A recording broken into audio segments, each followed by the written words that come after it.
Hello hello hello. सभी लोग देख लेते हैं हम लोग part 5 application to cooperative banks. Banking regulation act में एक नया पार्ट जोड़ा था जो कि पार्ट 5 था।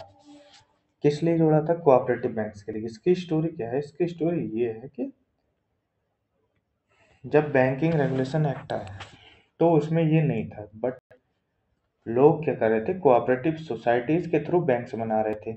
उसमें क्या हो रहा था कि घोटाले हो जा रहे थे, लोग पैसे लेके भाग जा रहे थे, पैसे नहीं दे रहे थे, ये सारी चीजें हो रही थी। अब ये एक्ट तो लाया गया था, बट उस ये कोऑपरेटिव बैंक्स जो थी या फिर सोसाइटीज भी थी उन पे लागू नहीं होता था, क्योंकि वो स्टेट का काम था, तो स्टेट कोऑपरेटिव्स में आता था। फिर क्या हुआ, इसको अमेंड किया गया और इसमें लाया गया। फिर क्या हुआ कि ये बैंकिंग रेगुलेशन एक्ट से भी ये गवर्न होने लगी। कुछ इनके ये बैंकिंग रेगुलेशन एक्ट के काम रूल्स लगने लगे उन पे, एक कुछ आरबीआई के और कुछ कोऑपरेटिव बैंक्स के। तो इसमें यही देखना है हमें, क्या क्या चीज़ें कैसे काम करती हैं वो चीज़ें।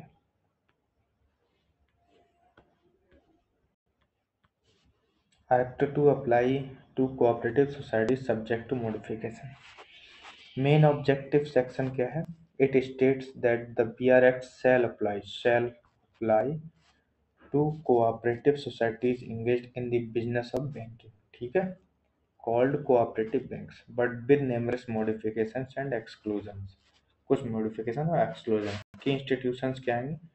स्टेट कोऑपरेटिव बैंक्स हैं, central cooperative banks, primary cooperative banks, SCB, CCB और पीसीबी। अर्बन कोऑपरेटिव बैंक्स भी कहते हैं।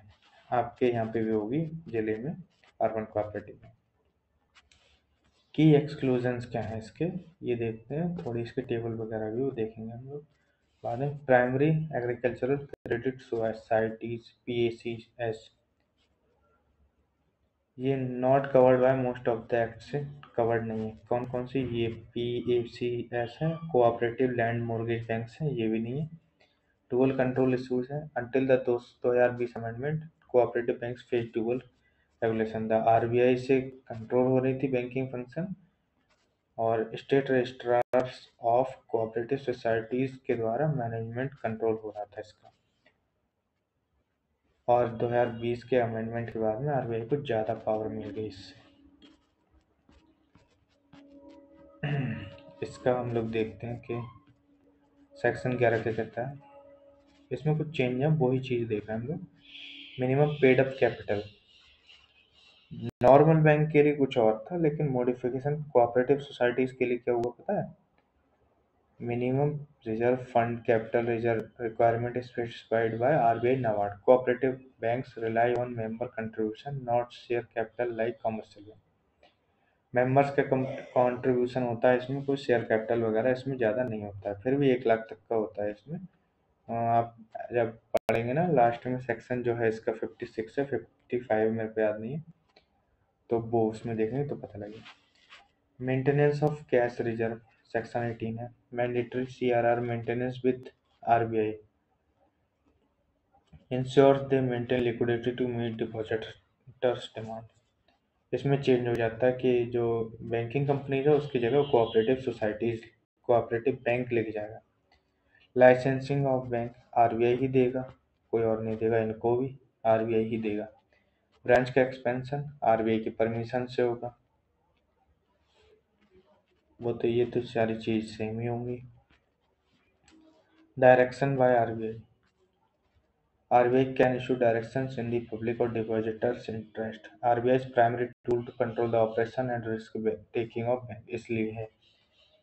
एनए फॉर कमर्शियल बैंक, 2020 की जो पावर है उसमें कमर्शियल बैंक वाला जो चैप्टर है वो हटा दिया गया है।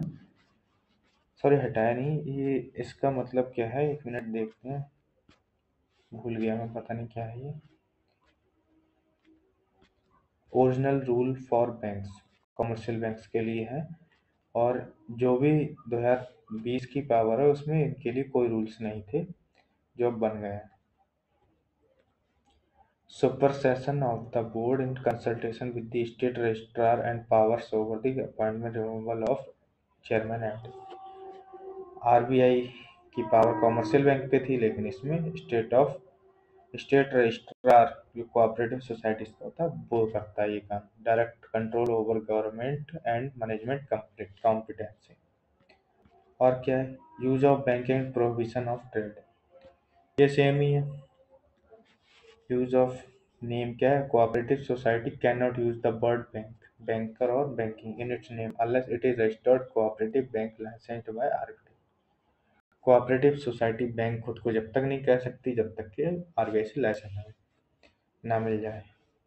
प्रोहिबिशन ऑफ ट्रेडिंग, वो तो सभी को पता है, बैंकिंग कंपनी नहीं कर सकती, ये भी नहीं कर सकती। बाइंग सेलिंग गुड्स, अ हाउसिंग कोऑपरेटिव सोसाइटी, ये एग्जांपल है, that takes a small deposit from its members cannot use the name XYZ Cooperative Bank unless it registers and gets a banking license from the RBI under BR Act।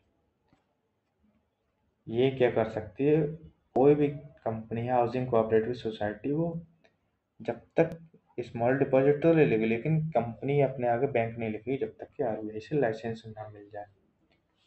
Compulsory amalgamation हो सकता है, बिल्कुल हो सकता है। RBI has power to prepare a scheme for compulsory amalgamation or reconstruction of a cooperative bank under Section 45. If a big urban cooperative bank is failing, the RBI can compel it to merge with a stronger cooperative bank or commercial bank to protect deposit, overriding any decision by the cooperative society's general body। कोई भी cooperative bank हो तो उसको strong bank के साथ में मर्ज कर दिया जाएगा। हाँ, ये प्लेलिस्ट खत्म हो गई, मिलते हैं किसी और टॉपिक के साथ में, तब तक के लिए धन्यवाद।